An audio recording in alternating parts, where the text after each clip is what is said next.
FY 芬尼尔没有现在的打得那么好。我觉得我芬尼尔应该是最默契的一个辅助了，都是有失误也不会去提。然后我打得不好的时候，他会鼓励我；然后他打得不好的时候，我会鼓励他。这几年 FY 成长了很多，然后又过了1年，他从队员现在变成了队长，然后我们也一起拿了不少冠军。我非常感谢他在这1年就陪伴我们一起成长。游戏当中，我觉得成长的最多的还是很多时候他能给大家一个依靠吧。而 FY 对 VG 来说，就像是马尔蒂尼对 AC 米兰，或者说托蒂对罗马那样，他就是 VG 的象征，现在 VG 的招牌。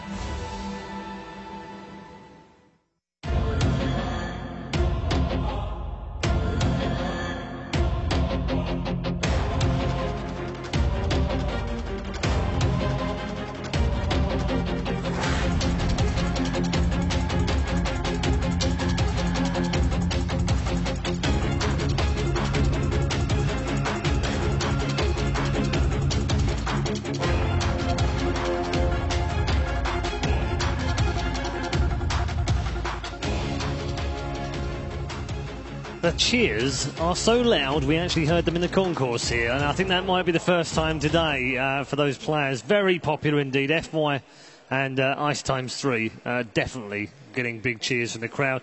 Very interesting Vici gaming this season as well, because we saw what they did last year. Second place, looked very good, really adapted well to the meta. They haven't maybe transitioned the same way so far this year. Like, if you look at all those players, like both Navi and Vici, you look at what they achieved and their level. If you think they're good, then you don't understand. You know, they're legends. Get out now. They're legends, honestly. And they are. I don't want any of those players to be out, but it's going to happen. 5 of them are going to be, like, disqualified today, and it's pretty sad, you know, but we're here. It's competition. It's how it is. But it's going to be a really tough fight. It is, yeah. Let's talk about Vici gaming, first of all.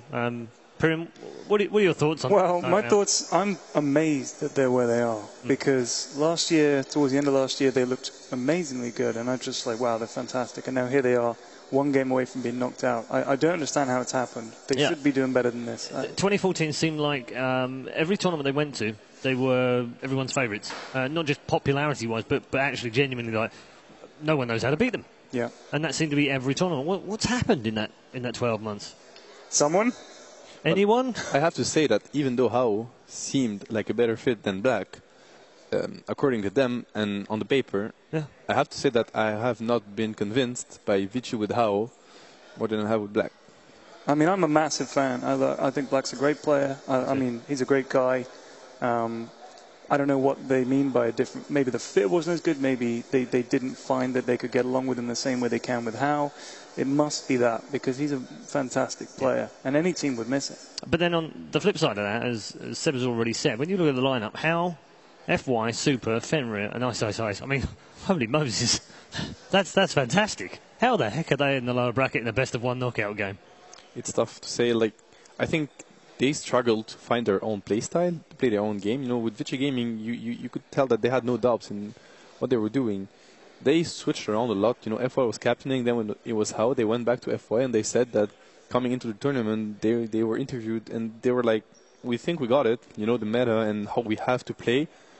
We'll see. Yeah. You know, you can still feel some doubts, and that's not a good thing usually. Yeah, when we've seen LGD and CDEC do what they've done today in particular and go through the semi-finals of the upper bracket, 12 months ago that was VG.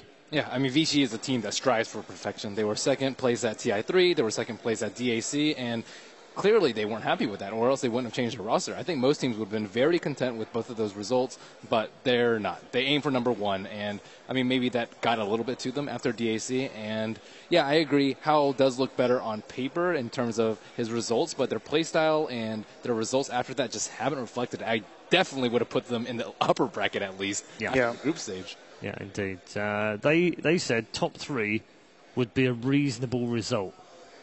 I think top 3 would be an astonishing result considering where they are right. Where they are now, yeah. But prior to the tournament, I think that's a perfectly reasonable thing for them to expect, although it obviously has not worked out. I personally think they will win today. I just Got a I feeling. really think they will, yeah. Okay.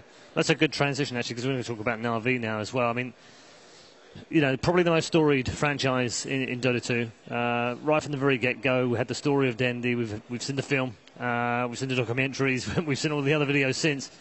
Such a lovable player as well, and her host in the video as well. But Artstyle said at the very beginning, returning to the team that obviously he won with as well at the very beginning of TI1, he said, we'll all be a surprise. And he's right. They've been surprisingly bad. It's harsh, but it's how it has been so far. But everyone does know that there are two Navis. There's the Navi, there's standard Navi, and there's Navi under pressure. You know, Navi in the money time, Navi in the loser bracket, and there's also the Navi magic to help them. You know, Absolutely. we all remember TI3 where you don't even know how it happened, but they are in the finals, and they're the team that can actually take games from Alliance, although they looked more than shaky. Yeah, Pirin, so, when you look at the Seb, when you look at the bracket though, and you look at all those dangerous teams that are in there, everyone must have gone, oh, thank God I didn't get Na'Vi. And VG must be going, oh, why did we have to get them? Because they are potentially the most dangerous team to have in that lower bracket, aren't they? Yeah, potentially is the word. I mean, they haven't... If you think about Na'Vi, for most Dota fans who've been following the game for a while, they're like the team. They're like the legendary team in the Western scene and the CIS scene that you just go to. There's people wearing Na'Vi jerseys. They're like very, very popular team. All the players are legends. And then Puppy and Kuro leave, and I don't know what's quite happened since then. But when we're talking about that lower bracket grit, I think that a lot of that was down to their captain Puppy, I think. Okay. That's very interesting. But you're right about you're right about the shirts as well, because when I turned up this morning, there were so many of these shirts around. I actually thought the Valve employees were wearing yellow and black. There were just so many people in Na'Vi shirts. It's great to see. Sorry, Melina, you were saying? It's a little heartbreaking to see them like fall apart so drastically after switching captains. It was Puppy and then FNG and now Artstyle. I mean, their results have been subpar, but the way they lose is not always the same thing. Generally, they win the early game, which is really good, but then it's just having trouble converting. And I think Artstyle, lacks the vision that, let's say, Puppy has to win the entire game in an entire series. So I think if they just, extend their versatility a little bit more, they can win. Okay, Winter, where do you think their mentality is right now, considering that Artstyle said in the interview, we're not going to be in the best of ones? You know, that was shot before we started groups, and he said, well, I'm going to be in the best of ones. We'll be in the upper bracket. And they obviously then now didn't expect to be in this position. So how do they cope with that mentally? Or is this what we're talking about, that Na'Vi magic that gets them out of trouble?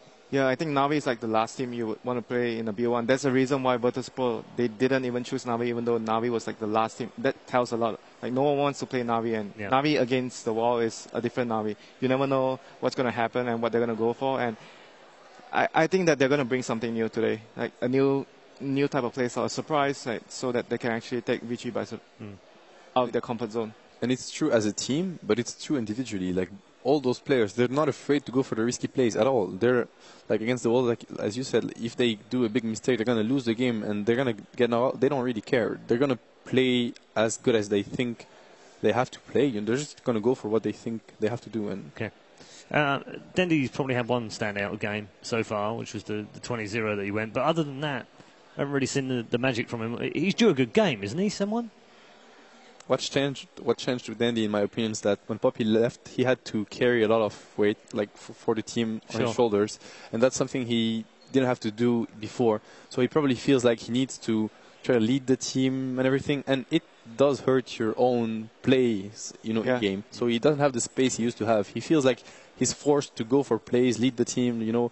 Let's do this. Let's captaining, somehow in game. That's the reason why most of the captains are support players, because when you're on the support position, you don't have to pay so much attention on your own play. You can be more focused on the team in general. Yeah, especially for a player like Dandy, he needs to be able to focus on because he always plays to the limits, and he can't do this if he has to take care about, like macro things, global things. Pirin, he also said Artstyle in that interview, which I found really interesting. Even though they expected to get to the upper bracket, he also said, we feel like underdogs. So that they must understand that would actually put them in the lower bracket, sure. Yeah, I mean, I guess you could say, I think they felt going in that they knew this was a possibility. So you'd have to hope, if you were a Na'Vi fan, that they prepared for it, that they have a surprise draft to go for. But I think a lot is going to depend actually on how Seneko plays. I think he's a really good player, and he's the guy that can make the plays that can get them out of trouble, and he's done that in games previously. Okay, very quickly, 20 seconds, one word. Where's your money going, Melini? Navi. Vici. Navi. I don't even want to be, neutral professional. Navi. Come on, Vici, don't make me look like an idiot. In one word, well done, Seb. That was 7, but we'll let you off. It's all good, buddy. We've got your back here. We are heading into the draft, though, for our next game.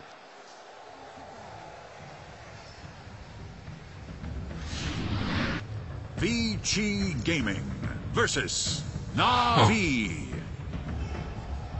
Navi, turn to ban. Here we go then. Vici Gaming versus Navi, with all the marbles up for grabs, because one of these is going home in 13th to 16th. Is incredible as that may sound, and the draft is underway. So like Vici is gonna take out like Sonic, one of Sonico's best hero, like the Wyvern, and Kieran talked about Navi being able to count on Sonico, and that's like his signature best hero. Definitely. One hero though that Navi really likes to play is Undying. They usually rush into picking Undying, whenever they can, and it looked like Vici Gaming actually decided to give them Undying by the looks of it, unless they first pick it, which I don't think will happen.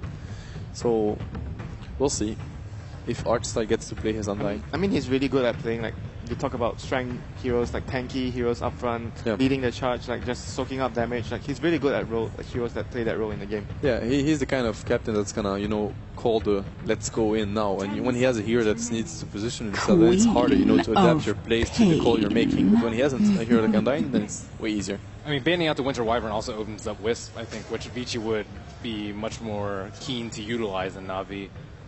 Definitely. Although Navi has a really good Wisp player, Soneko is extremely good on the hero. He's extremely good.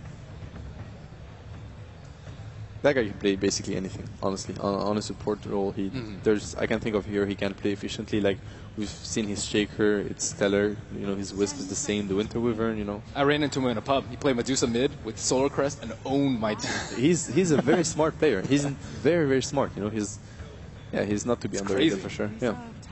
The first big co-op for Vici Gaming. I think he heard you there as well, because he was laughing at you. Was he though? No, probably not. Yeah. I mean, I'm quite surprised they're not picking the Undying, I have to admit. Are we going to see a more standard pick out of these? We've discussed this already. We haven't seen it really already. In those standard for Navi or standard? Standard for both. Well, standard. Yeah, okay, all right. That's a fair point. It could be all over the place, couldn't it?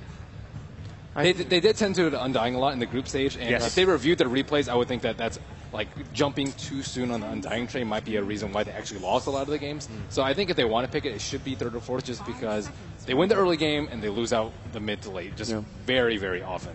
Yeah, and Undying is not a hero that can actually adapt. If your game planning is wrong and you have to deal with split pushing, for example, or something like this, Undying actually can do much. Dusk, I mean, everything's open now. The Queen of Pain is also open. That's always been the most popular all the way through. Plus Dazzle, I mean, we've seen that this morning, earlier today, quite a lot by LGD and by Team Empire. So yeah, Navi went for that. Nothing is revealed so far. The Queen of Pain could be mid, could be carry.